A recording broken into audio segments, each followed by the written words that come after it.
Okay, now let us discuss parallel combination of spring. देखो, if parallel combination of spring, ठीक है बेटा. In this what happens is, suppose there is a rigid support and there are 2 or 3 springs connected side by side with a block. ठीक है.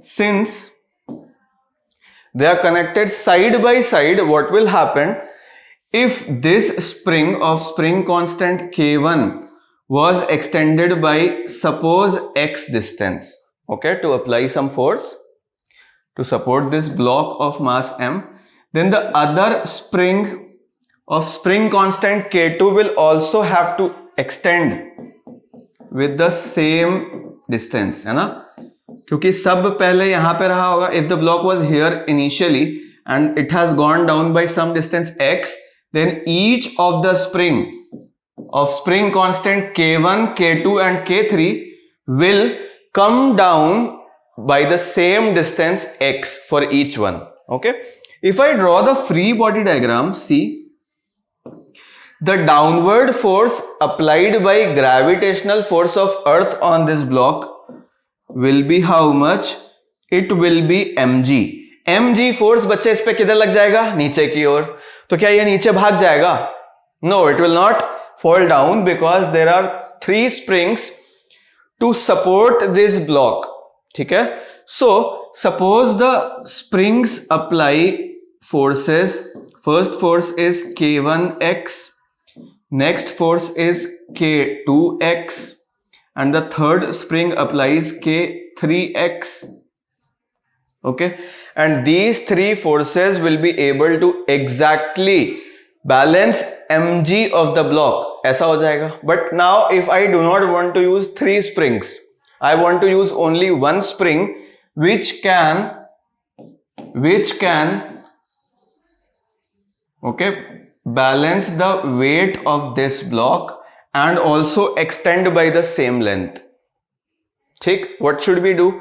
Let us bring one new spring of spring constant K equivalent, okay, spring constant of this new spring which can substitute all these 3 springs alone, okay, and its spring constant is K equivalent, and suppose this spring also extends by the same amount x, then we can say that all these 3 springs are equivalent to this spring. Okay, from free body diagram we can say that for equilibrium, right, mg will be equal to how much? K1x plus K2x plus K3x, right? And in this case, if I draw the free body diagram directly, mg is in the downward direction and only single force by this single spring will act in the upward direction, and it will be K equivalent into x. इस बार mg force को अकेली ये spring balance कर पा रही है, right? तो mg की जगह मैं क्या लिख सकता हूं यहाँ पे? K equivalent into x, and this will be equal to K1 plus K2 plus K3 into x. ठीक है बेटा? तो x and x can be cancelled here and we will get K equivalent is equal to K1 plus K2 plus K3. ठीक है? तो अगर आपको multiple springs को सब्स्टिट्यूट करना है, that is if you want to find the equivalent spring constant for multiple springs connected in parallel, तो आप ये वाला फॉर्मूला यूज कर सकते हो. K equivalent is equal to क्या आ जाएगा यहाँ पे? K1 plus K2 plus K3, right? बहुत ही सिंपल सी बात है, बट यहाँ पे एक ऑब्जर्वेशन फिर से देना चाहता हूं.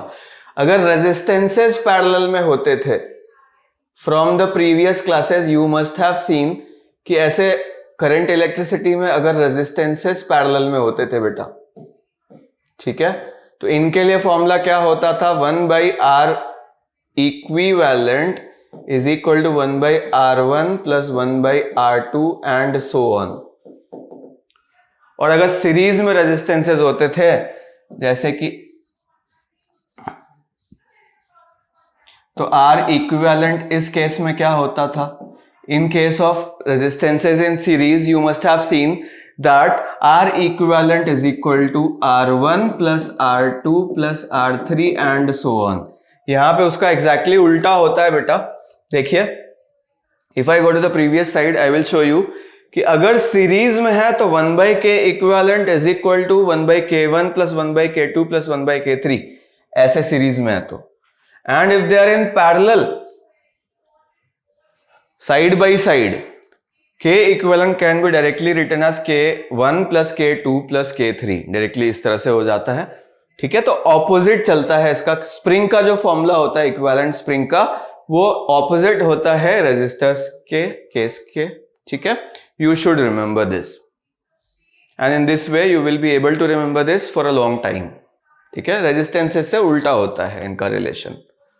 चलो, one more concept is there, that is cutting of spring. देखो, it is based on a fact. पहले fact लिखता हूं जिस पे ये based है, फिर समझाता हूं। ठीक है, क्या समझाने जा रहा हूं वो भी देख लेते हैं। देखो बेटा, अगर एक spring है हमारे पास, there is a spring, its spring constant is K, but इसको मैं यहां से कट कर देता हूं। सपोज करो, if I cut this, ठीक है, इतनी स्प्रिंग आ गई तो इसका स्प्रिंग कांस्टेंट चेंज हो जाता है। ठीक है, on cutting a spring the spring constant of that spring is changed. उसका स्प्रिंग कांस्टेंट क्या हो जाता है? चेंज हो जाता है। तो कैसे पता चलेगा कि वो नया स्प्रिंग कांस्टेंट क्या है? तो there is a fact related to springs and what is that? Listen carefully. देखो, spring constant K of any spring is inversely proportional to length of that spring.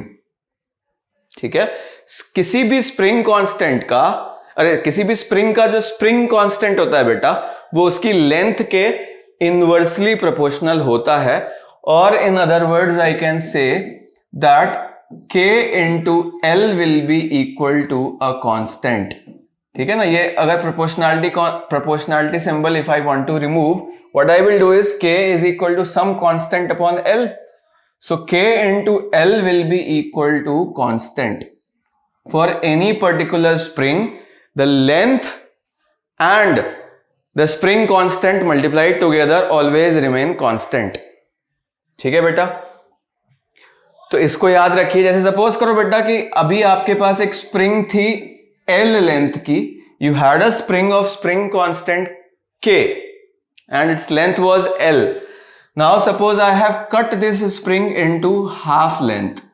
इस नई स्प्रिंग का जो बेटा लेंथ आया है वो L/2 है, उसको हाफ कर दिया, बीच से काट दिया। And suppose it's new spring constant is K।